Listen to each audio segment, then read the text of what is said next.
সকালবেলা সন্তান বিদায় হয়, মাকে বলে মা অপেক্ষায় থাকো, বাজার করে অফিস থেকে আসবো, রান্না করবা, দুজনে খাবো।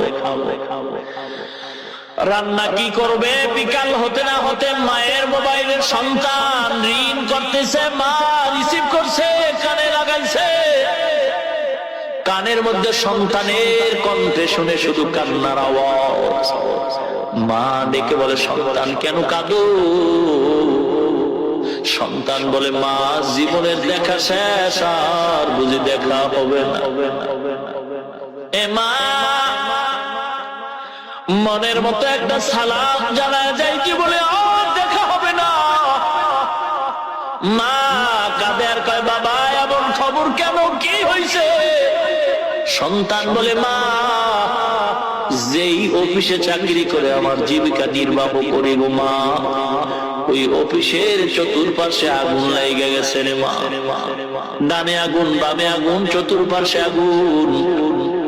মা খাওয়াজটা পাইয়া বেহুশায় জমিনে পড়ে গেছে। মহিলারা মাথায় পানি দিয়ে হুশে আনলো। মা আবার মোবাইল করে কয় বাবা কি আওয়াজ দিলি রে বাবা? সিঁড়ি দিয়া লাফ দিয়া পার। সন্তান বলে মা সিঁড়ির মধ্যে তালা লাগানো, বের হওয়ার কোন সুযোগ নাই রে মা।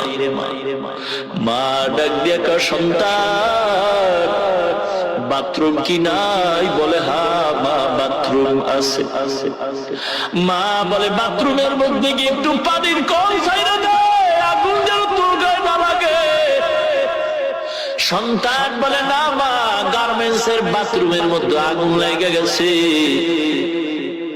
লোকেরা নিচে তাকায় দেখে ওই 3 তলা 4 তলা দিয়ে কিছু হাত দেখা যায়। জানালা দিয়ে হাতগুলি বের করে বালখানি ডাকে আর বলে আমাকে বাঁচাও বাঁচাও। লোকেরা বলে একটা আওয়াজ পাইছি, বাঁচাও। অল্প সময়ের মধ্যে হাতগুলি আবার আস্তে আস্তে করে ভেতরে চলে গেছে। এ মুসলমান, চট্টগ্রাম ফ্লাইওভারের নিচে পড়ে কত জীবন চলে গেছে, এখনো কিন্তু মায়ের চোখের পানি শুকায় নাই। এ অহংকারী সন্তান, কয়দিন আর বাঁচবা? টাকার মাস্তানি করিস না, বাড়ি গাড়ির মাস্তানি করিস না, ক্ষমতার বড়াই করিস